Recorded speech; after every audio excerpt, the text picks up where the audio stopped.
नमस्कार, मैं हूं योगेश चक्रवर्ती और आप देख रहे हैं रैड नेटवर्क। बिहार विधानसभा चुनाव के लिए मंच सज चुका है और नेता भी अपनी अपनी भूमिका के लिए सज हैं।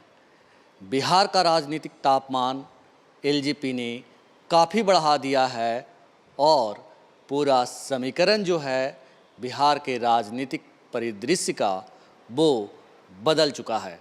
हमारे साथ एलजेपी के प्रदेश महासचिव डॉक्टर रंजीत सिंह हैं। आइए उनसे बात करते हैं। सर, ये बताएं कि एक तरफ बीजेपी कह रही है नीतीश नाम केवलम, तो दूसरी तरफ राजनीतिक विश्लेषक जो हैं वो कह रहे हैं चिराग नाम मंगलम। क्या वजह है इसकी? देखिए, लोक जनशक्ति पार्टी के राष्ट्रीय अध्यक्ष जी हैं हमारे चिराग पासवान, माननीय चिराग पासवान जी। उनका नाम है चिराग। इसी चिराग से बिहार का हर गरीब गुरबा के घर रोशन होगा और निश्चित रूप से मंगलमय वातावरण बनेगा। इसीलिए राजनीतिक विश्लेषक लोग कह रहे हैं मंगलम। ये शुभ संकेत है लोक जनशक्ति पार्टी के लिए और पूरी मजबूती के साथ लोक जनशक्ति पार्टी इस चुनावी मैदान में उतर चुकी है। लोक जनशक्ति पार्टी के प्रथम फेज के सारे कैंडिडेट अपने अपने क्षेत्र में काम कर रहे हैं। मैं खुद भी अपने क्षेत्र में काम कर रहा हूं। तो लोक जनशक्ति पार्टी इस बार बहुत मजबूत होकर चुनाव के बाद जब जिस दिन रिजल्ट निकलेगा आप देखिएगा, लोक जनशक्ति पार्टी के बारे में निश्चित रूप से पूरा बिहार, पूरा देश इस बार कहेगा कि लोक जनशक्ति पार्टी एक बड़ी पार्टी है, मजबूत जनाधार की पार्टी है। जिस तरह से आपके राष्ट्रीय अध्यक्ष चिराग पासवान जी ने कहा था कि चुनाव के बाद जो है बीजेपी एलजेपी की सरकार बनेगी, जबकि चुनाव जेडीयू बीजेपी और वीआईपी पार्टी की गठबंधन की में लड़ा जा रहा है, तो इसका मतलब क्या निकाला जाए? क्या अंदर खाने कुछ पक रहा है? देखिए, हमारे राष्ट्रीय अध्यक्ष जी का साफ संदेश है कि जहाँ जहाँ बीजेपी चुनाव लड़ रही है, लोक जनशक्ति पार्टी वह सब सीट पे चुनाव नहीं लड़ेगी। और हमारे देश के माननीय प्रधानमंत्री, बहुत ही लोकप्रिय प्रधानमंत्री रहे हैं नरेंद्र मोदी जी, उनका विकास का जो एजेंडा है, हमारे राष्ट्रीय अध्यक्ष जी सब एजेंडा को काफ़ी तारीफ़ किया। चाहे वो राम जन्मभूमि का सवाल हो, जो मंदिर का निर्माण हो रहा है उसकी भी उन्होंने तारीफ़ किया है, धारा 370 के सवाल पर हो। तो हमारा जो एजेंडा है वो तो हम बीजेपी के साथ सूट करते हैं। बहुत सारा आप देखिएगा बीजेपी का एजेंडा, उसको बिहार के माननीय मुख्यमंत्री जी नीतीश कुमार सिरे से खारिज करते हैं। और चुनाव के बाद भी क्या गारंटी है कि नीतीश कुमार बीजेपी के साथ रह जाएं? हम लोक जनशक्ति पार्टी, आप याद रखिएगा कि भारतीय जनता पार्टी के सबसे विश्वस्त सहयोगी हैं और आज भी लोक जनशक्ति पार्टी के जितने सारे उम्मीदवार जीत के आएंगे, देखिएगा चुनाव के बाद लोजपा और बीजेपी का ही सरकार का गठन होगा इस राज्य में। और इस गठबंधन का जो मुख्यमंत्री होंगे माननीय प्रधानमंत्री जी, जिनको भी जिस नाम को पर सहमति बनेगा उनका, वही इस राज्य के मुख्यमंत्री होंगे।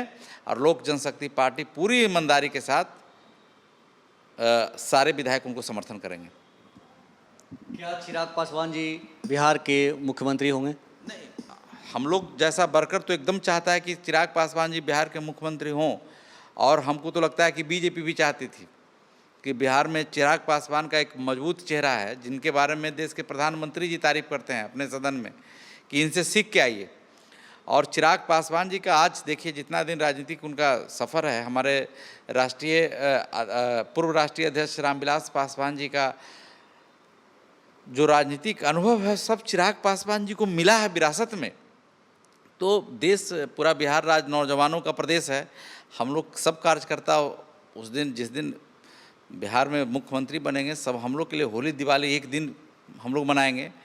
और सब जनता चाहती है, हम लोग पार्टी छोड़ दीजिए ना, आम आदमी से आप सर्वे करिए तो बिहार में सबसे लोकप्रिय चेहरा है चिराग पासवान मुख्यमंत्री का। लेकिन लोक जनशक्ति पार्टी का और हमारे राष्ट्रीय अध्यक्ष जी ने कहा है कि मुख्यमंत्री बीजेपी का होना चाहिए और प्रधानमंत्री मोदी जी जिस नाम को आगे बढ़ाएंगे उसी नाम पर लोक जनशक्ति पार्टी का सहमति बन जाएगा। लेकिन सर, यहाँ एक सवाल उठ रहे हैं कि बीजेपी जो है ये कह रही है कि प्रधानमंत्री के फ़ोटो का भी इस्तेमाल एलजेपी नहीं करे। दूसरी तरफ आपके राष्ट्रीय अध्यक्ष चिराग पासवान जी कह रहे हैं कि प्रधानमंत्री तो सबके हैं, तो इस पे आपत्ति कैसे की जा सकती है? तो बीजेपी के इस स्टैंड को आप कैसे देखते हैं? यह एक इंटेलेक्चुअल सवाल आपने किया कि प्रधानमंत्री कोई पार्टी के नहीं होते हैं। हमारे राष्ट्रीय अध्यक्ष जी ने कभी नहीं कहा कि बीजेपी के राष्ट्रीय अध्यक्ष जेपी नड्डा साहब का फ़ोटो इस्तेमाल करेंगे।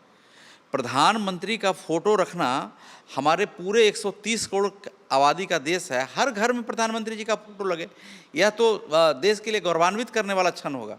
तो अगर प्रधानमंत्री जी का हम फ़ोटो रखते हैं, इसको कौन मना कर देगा? वो हमारे भी प्रधानमंत्री हैं।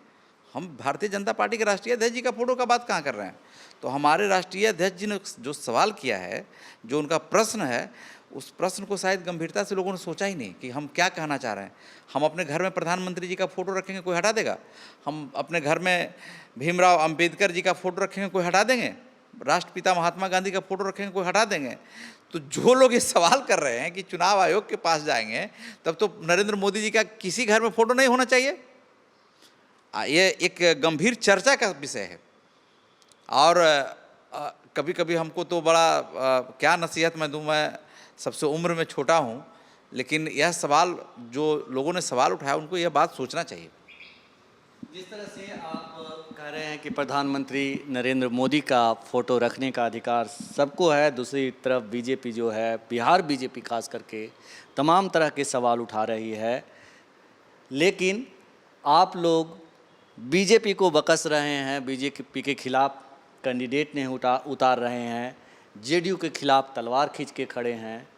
क्या वजह है कि नीतीश जी के खिलाफ एलजेपी, आपके राष्ट्रीय अध्यक्ष, इतने गुस्से में हैं? नहीं, देखिए, भारतीय जनता पार्टी के जो तमाम एजेंडा है, देश में जनहित के सवाल पर उनका जो जो योजना चला, उसको हम लोग पूरे मुकम्मल तौर पर पूरा देश का जनता ने तारीफ़ किया है। और हम लोग तो उनके सहयोगी हैं। केंद्र में हमारे आदरणीय रामविलास पासवान जी मंत्री हैं।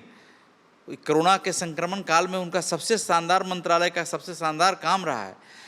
बिहार में जो हम लोग का, जो आपने कहा कि किस सवाल पर मतभेद है, तो पिछले एक साल से बिहार फर्स्ट, बिहारी फर्स्ट योजना हम लोग चला रहे थे।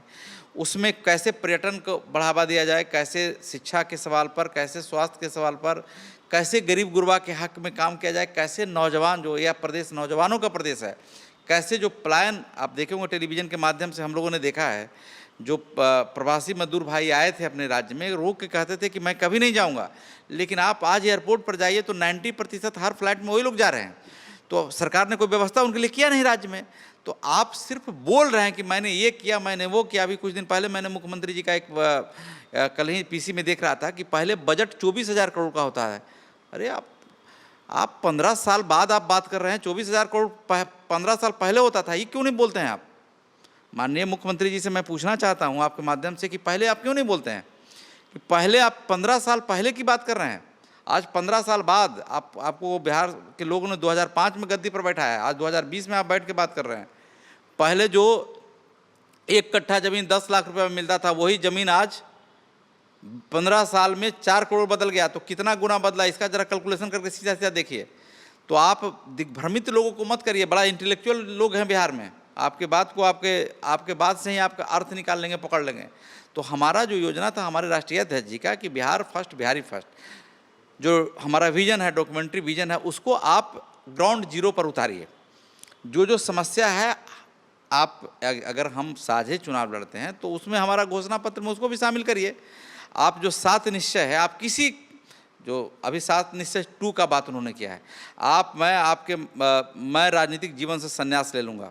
मैं बहुत ईमानदारी के साथ कहना चाहता हूँ, आप किसी एक पंचायत में चले जाइए न्यूट्रल होकर, उस पंचायत के सब लोग कहेंगे कि यह लूट का योजना है। आपने बनाया, अच्छा काम था, लेकिन आपने उस पर निगाह रखने के लिए कोई एजेंसी नहीं बनाया। उसमें सिर्फ 30%, कहीं 40% काम हो रहा है, बाकी सभी पैसे का घोटाला हो रहा है। यह किसी पंचायत में चले जाइए, मैं आपको कह रहा हूँ, चाहे मुख्यमंत्री जी का अपना गांव है कल्याणवी का, वहीं चले जाइए, दूसरे जगह का बात छोड़ दीजिए। हमारे नालंदा जिला में मेरे हिलसा विधानसभा क्षेत्र में 35 पंचायत है। एक पंचायत में अगर आपका सर्वे आ जाए कि नहीं, यह फंड का द्वारा जो काम हुआ है वो सब सही हुआ है, तो मैं जीवन में कभी राजनीति नहीं करूँगा। मैं ईमानदारी से बोल रहा हूँ। लेकिन वह मुख्यमंत्री जी को नज़र नहीं आ रहा है। तो हमारा कहना था कि ये यूपीए का, हमारे राष्ट्रीय अध्यक्ष जी का कहना था कि यूपीए के समय का एजेंडा था, अब एनडीए के तहत आप एनडीए का एजेंडा चलाइए राज्य में। इन सब सवालों पर हमारे पार्टी का, हमारे राष्ट्रीय अध्यक्ष जी का मतभेद रहा। और कभी कभी आप जब सत्ता में बैठते हैं और सत्ता बहुत देर तक आपके हाथ में रह जाती है, तो सत्ता लगता है कि यह मेरा जन्मजात चेयर है, इस पर हमको कौन हटाएगा, कौन उठाएगा, हम जो चाहेंगे वही करेंगे। कमोबेश बिहार का परिकल्पना अभी आप इसी तरीके से आप कर सकते हैं। लेकिन चिराग पासवान जी ने जैसा कि संकेत दे दिए हैं डॉक्टर रंजीत ने कि चिराग पासवान जी ने ठान लिया है कि अगर कोई सत्ता पे बैठ करके, कुर्सी पे बैठ करके मतांध हो जाता है, जनता की उम्मीदों को दरकिनार करने लगता है, तो ऐसे में हम चुप नहीं रहेंगे। आप यही कहना चाहते हैं। और हम आपको बता दें कि जैसा कि डॉक्टर साहब जल नल के बारे में और 7 निश्चय के बारे में, तो जल नल पे मैंने भी बहुत काम किया है। सचमुच धरातल पे ये योजना बिहार के किसी गांव में नहीं है और बहुत ही जर्जर हालत है उसकी। डॉक्टर साहब, आप खुद जो है हिलसा से चुनाव मैदान में उतरने वाले हैं, क्या कुछ योजना है आपकी, क्या कुछ एजेंडा है, क्या कुछ रणनीति है? देखिए, हम लोग का जो बिहार फर्स्ट, बिहारी फर्स्ट के तहत जो हमारा विजन है, अगर हम लोग को जनता चुन लेती है तो निश्चित रूप से हम लोग के राष्ट्रीय अध्यक्ष जी के सुझाव से हम लोग जो उसमें अपने विचारधारा को समाहित किए हैं अपने डॉक्यूमेंट्री को बनाने में, तो हम लोग चाहेंगे कि करप्शन के सवाल पर जीरो करप्शन के साथ काम हो। चूँकि ऐसे भी एक गरीब प्रदेश है और बिहार फर्स्ट, बिहारी फर्स्ट का मतलब है कि हम नीचे के जो सबसे निचले पौधान पर हैं, कैसे हम तरक्की के रास्ते पर सबसे ऊपर के पौधान पर पहुँचे। हमारे पास मेहनत कश हाथ, जिसकी संख्या लगभग 4 करोड़ के आसपास था, ये लॉकडाउन में कोरोना काल के समय चिन्हित किया गया है। जिस हाथ ने बॉम्बे को, दिल्ली को, सूरत को, अहमदाबाद, गुजरात, सारे शहरों को सजाने संवारने का काम किया, वह हाथ, वह नौजवान को जब यहाँ काम मिलने लगेगा, तब उसी 2 साल में, 4 साल में इस राज्य का चेहरा बदल जाएगा। और हमारे राष्ट्रीय अध्यक्ष जी का यही सोच है। उनको लगता है कि यहाँ के स्टूडेंट यहीं पढ़ें, उनके लिए ऐसा व्यवस्था किया जाए। आज हम इस राज्य में जहाँ बैठे हुए, एक 5 स्टार होटल नहीं है। हमारे गया, राजगीर में बाहर के पर्यटक आते हैं, उनको ठहरने का, उनको इंटरटेन करने का एक जगह भी नहीं है। ना हमारा टूरिस्ट के क्षेत्र में विकास होगा, किसानों का स्थिति बद से बदतर है। स्कूल, यहाँ सिपाही का बहाली जो होता था उसमें कंपटीशन था, लेकिन मास्टर का, टीचर जो भविष्य के निर्माता हैं, उनका बहाली फर्जी सर्टिफिकेट पर कर दिया गया। तो शिक्षा व्यवस्था को इन्होंने तो इतना चौपट कर दिया है कि कई 100 साल तक इनको लोग याद करेगा, मुख्यमंत्री जी को, कि इन्होंने बिहार को क्या कर दिया। खास करके गरीब बच्चे, जो हम लोग जैसा आदमी जो गांव में रह के पढ़ा था, उस ज़माने में 85-80 के दशक में टीचर, अच्छे टीचर होते थे। आज आप ही लोग के माध्यम से आए दिन देखते हैं कि किसी को अपना नाम लिखने नहीं आता है। तो इस काम के लिए भी नीतीश कुमार जी को देखिएगा, वह गरीब के बच्चे थे, जिसका ये कहते हैं कि हम उसका लड़ाई लड़ते हैं। अमीर के बाल बच्चे शहर में पढ़ते हैं, दिल्ली में पढ़ते हैं, बॉम्बे में पढ़ते हैं, बोर्डिंग में पढ़ते हैं, लेकिन जो गांव में गरीब मेहनत कश का बच्चा था, वहीं से IAS IPS, हमारे के यहाँ देखिएगा जोगीपुर के कई लड़के IAS बनते थे। हिलसा राम बाबू हाई स्कूल के लड़का IAS बनते थे। आज उसी स्कूल में लोग बीड़ी पी रहा है, उसी स्कूल में गुटखा खा रहा है। बच्चे, पहले जो डिसिप्लिन था सब चौपट हो चुका है। आप ग्राउंड जीरो पर कह रहे हैं ना कि कोई सूचना ही नहीं है सरकार के पास कि हमारा जो पहले का स्कूल इतना लोकप्रिय हुआ करता था, इतना क्षेत्र में उस इंस्टीट्यूशन के बारे में लोग का इतना गुड ओपिनियन होता था, इतना बैड हो गया कि एवरेज है। सरकार के पास ना कोई माध्यम है, ना सरकार जानना चाहती है। तो हम लोग की जब सरकार बनेगी, लोजपा BJP की सरकार बनेगी, तो इन सब जो ज्वलंत सवाल है, इसको निश्चित रूप से हम लोग चिन्हित करके इसको सुधारने की दिशा में एकदम साहसिक कदम उठाकर नई सरकार काम करेगी। बात करें हिलसा के मौजूदा विधायक की, तो मौजूदा RJD के विधायक शक्ति सिंह यादव को एक बार फिर RJD ने चुनाव मैदान में उतारा है। कैसे देखते हैं, क्या आपको लगता है कि वो आपके लिए चुनौती होंगे, या फिर JDU? खास करके हम मौजूदा विधायक के बारे में इसलिए बात कर रहे हैं कि खुद उनकी ही पार्टी में उनका विरोध बहुत ज़बरदस्त हो रहा था। देखिए, मौजूदा विधायक के बारे में हम क्या कमेंट्स करें। अभी तो हम आए दिन अखबार के माध्यम से रोज़ पढ़ रहे हैं कि राबड़ी देवी जो पूर्व सीएम थी, माननीय पहले मुख्यमंत्री थी, लालू जी मुख्यमंत्री थे, उनके आवास पर उनके खिलाफ रोज़ प्रदर्शन हो रहा है, हल्ला हंगामा हो रहा है। और मैं किसी का नेगेटिव करके राजनीति करने में कोई विश्वास भी नहीं करता हूँ।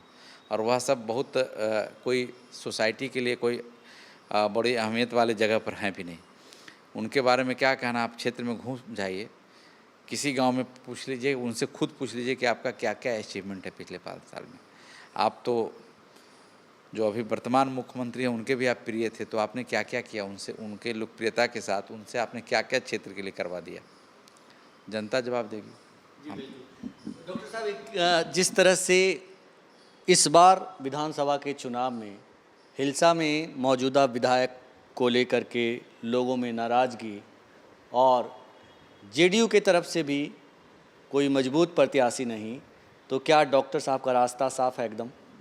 नहीं, देखिए, लोकतंत्र में जनता मालिक होता है। जनता जिसको चुन दे, आप उसी को अपना आपको नेता मानना पड़ेगा। क्षेत्र के लोग उसी को विधायक मानेंगे। मैंने पिछले 5 साल में, मैं यह कह सकता हूं कि पूरी ईमानदारी से हिल्सा में मैंने काम किया है। लोग के हर सुख दुख में, चाहे स्वास्थ्य के सवाल हो, चाहे शिक्षा का सवाल हो, जो मेरी हैसियत थी, जो मेरी ताकत थी, उसके बूते मैं उनके साथ रहा हूँ, उनके सुख दुख में शामिल हुआ हूँ। और अब जनता की अदालत में वापस उनके बीच में जा रहा हूँ।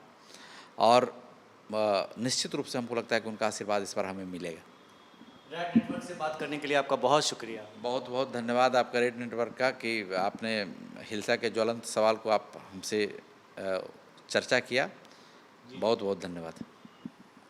तो ये थे एलजेपी के प्रदेश महासचिव डॉक्टर रंजीत सिंह। तो एक तरफ बीजेपी जहां नीतीश नाम केवलम कर रही है, वहीं राजनीतिक विश्लेषक जो हैं चिराग नाम मंगलम मंगलम कह रहे हैं। उसी तरह हिल्सा की जनता जो है डॉक्टर रंजीत के नाम का जाप कर रही है और कह रही है इस बार डॉक्टर रंजीत की बारी है। योगेश चक्रवर्ती, रेड नेटवर्क,